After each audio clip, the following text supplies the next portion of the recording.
If you come at the king, ladies and gentlemen, you best not miss. Welcome back to Football Therapy with me, your host, Jan. I hope you're doing well, friend. I really do hope that. Welcome back to Chelsea News, the Daily City. Dying. Oh my word. The Daily Series here on the channel, mate, where I reflect on what's being said about the Blues, giving you my opinion on it, more importantly, asking for yours. We may have had a pre-season flop in Charlotte. God. It's going to make a really rude joke, but we move on quickly. But that's a silly pre-season game. Positive stuff to talk about would be transfers, new players, a rebuild, a new dawn, etc, etc. As the season rapidly approaches, Chelsea looking like they've beaten off Barcelona to Jules Kounde. What a horrible saga. Everyone is sick of Barcelona. They're selling off their organs, their future, so they can just buy players erratically, and seemingly they just want anyone linked to Chelsea or anyone that plays for Chelsea. They want them. Still, they don't have the financial muscle to buy Jules Kounde as things stand. We're going to be reporting on that, and keeping on a Barcelona theme, Frenkie De Jong. Do we need him? Do we want him? I'll tell you one thing, he certainly don't want Man United. We're going to be talking about that too, ladies and gentlemen. So I hope you're feeling good, strapped in. Please do drop like on video to show your support. Can we try and get 3,000 likes? Hey, it's up to you, man. You're the viewers. Just click like on the video. Do it. To those of you who don't do it, mate. Thank you. Of course, if you're yet to subscribe and you want to, you're welcome to. And should you choose to do so, baby, what you gotta do, you gotta hit that sweet, sweet bell, baby. Let's get into it. Ben Jacobs on Twitter, at JacobBenz, the well-informed football reporter that I'd never heard of before this transfer season. CBS reporter, seemingly well-informed, giving us the update on the French La Liga defender Jules Kounde. That would represent a good Azpilicueta replacement, a right centre-back who can cover in the wider, more forward positions like right-back, maybe right-wing-back, good at passing, good at ball carrying, etc, etc. Let's see what Ben's saying. Chelsea now believe they've won the race for Jules Kounde. Barca still haven't formally bid, and they accept that they can't match CFC's offer, although I am having flashbacks of the Rafinha situation, but we move. Sevilla and Chelsea have an agreement with only minor points being finalised. Just minor points, man. In personal terms to Kounde, preferable to what Barcelona offered too. Chelsea offer more money to Sevilla for the player. Chelsea offer more money to the player in wages. Barcelona, fuck off. Let's read on. As previously reported, Barcelona's hope was Kounde would hold out for the move, hence the parallels with Rafinha. But Kounde always was open to Chelsea. The fact long-standing personal terms have been agreed with him has helped Chelsea. Of course, he thought he was coming to the bridge last summer. Barcelona have officially confirmed their second lever is activated, but they haven't moved. Only Chelsea are in advanced negotiations with Sevilla, and the expectations from sources close to the deal is Kounde to CFC will be fully finalised in the coming hours. Ooh! Nice, mate. Important to note, too, despite Barcelona pushing for Kounde to wait and reading positive signs into his travel to Portugal for pre-season. Pause.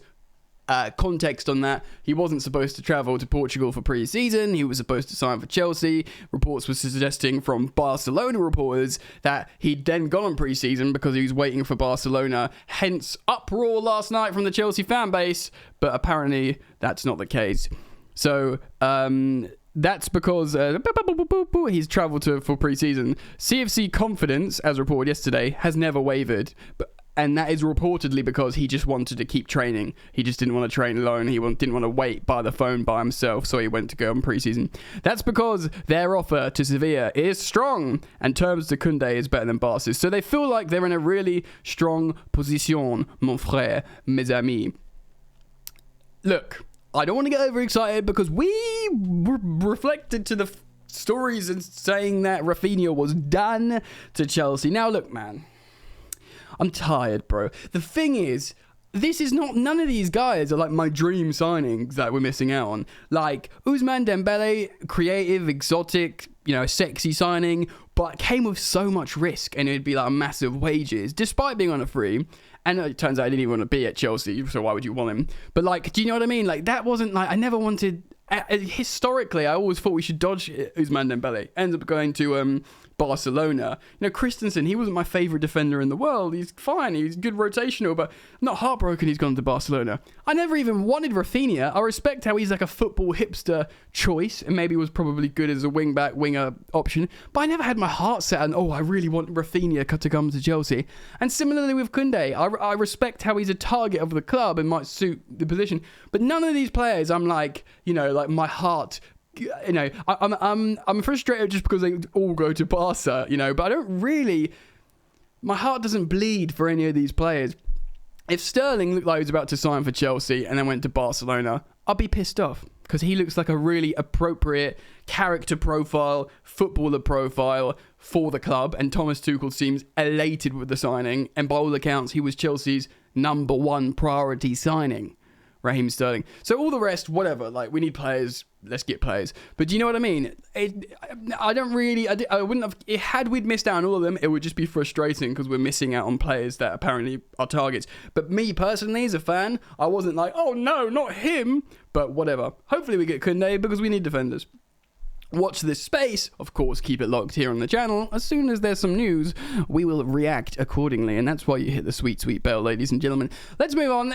Let's talk about, there's so many issues with the attack, so we might get an attacker, but I do want to talk about the midfield, because apparently Chelsea are in some sort of transfer race for Frenkie De Jong, who really doesn't want to go to Manchester United, which of course is very, very funny, because he's their top target.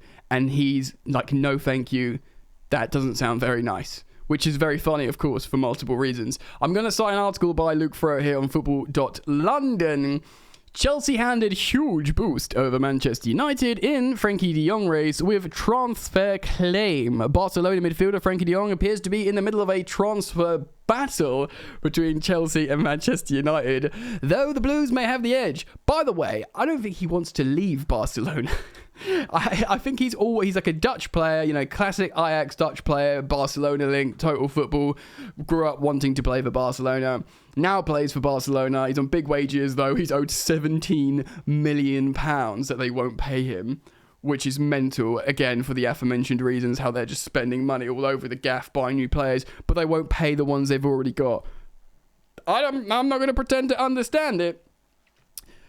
So he doesn't want to leave, but they want him to leave. They're like, look, you've got high wages, you're worth a lot of money, we've got money problems, kind of, apparently, the paradox, the Barcelona money paradox.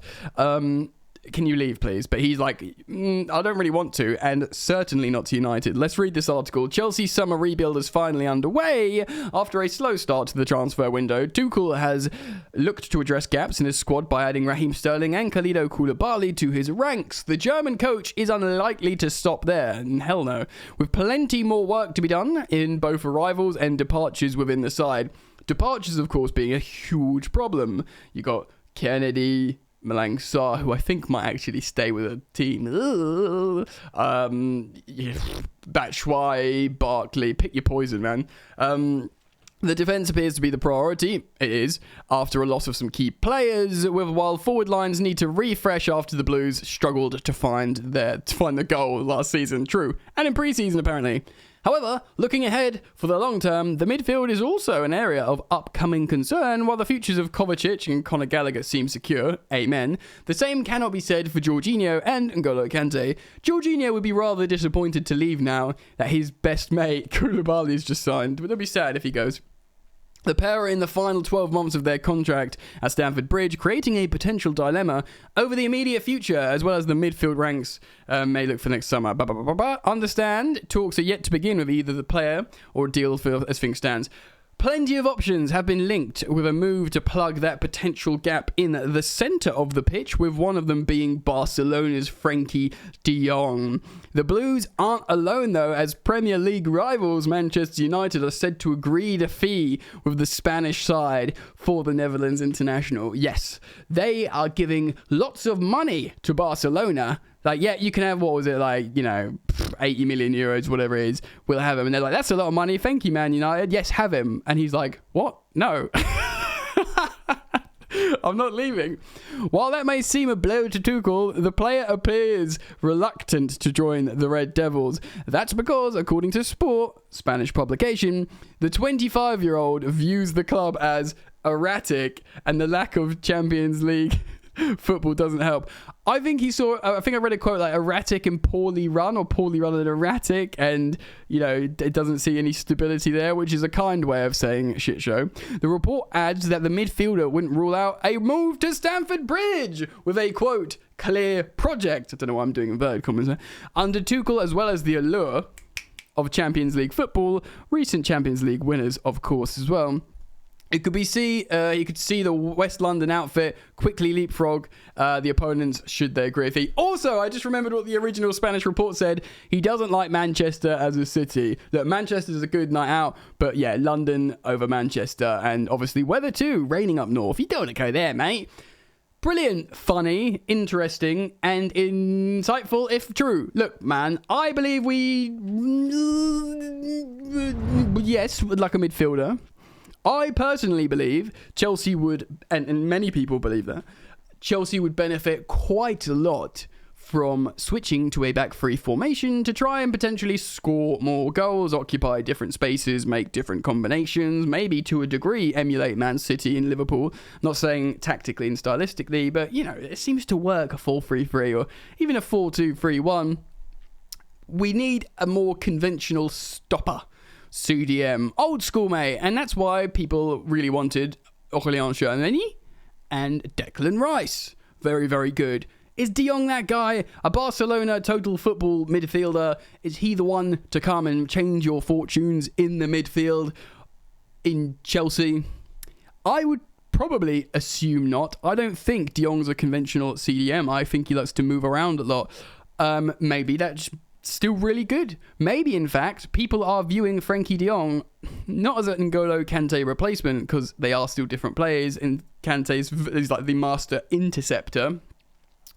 But in terms of their role in a 2 or 3 man midfield, that moving around on the right a little bit more, maybe Frenkie De Jong is a good option. It'd probably offer much more creativity than the current double sixes that we use, so maybe Frenkie De Jong would be a good idea in that sense. It's funny because United have chased him for ages. If he ends up at Chelsea, it's just a funny transfer to happen.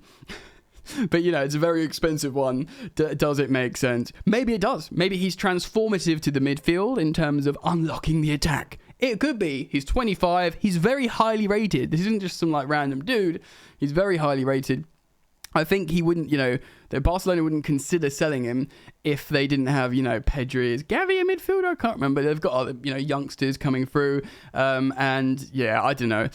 I'd be really interested in opening up to this to you guys. What would you think of this? Would you be interested in Frenkie De Jong? Is this something that perhaps makes Chelsea better and we should be looking at, or should we hold out for that more conventional CDM? Ladies and gentlemen, comment down below, talk amongst yourselves. I'll be having a little nose down there. I'm always really interested in the conversations you guys have. It's a nice community down there. If you are new to the experience here on Football Therapy, I welcome you and urge you to join by subscribing and hitting the sweet, sweet bell. Thank you for dropping likes. And if you want to share the video, that's always really nice. Cool. Bye.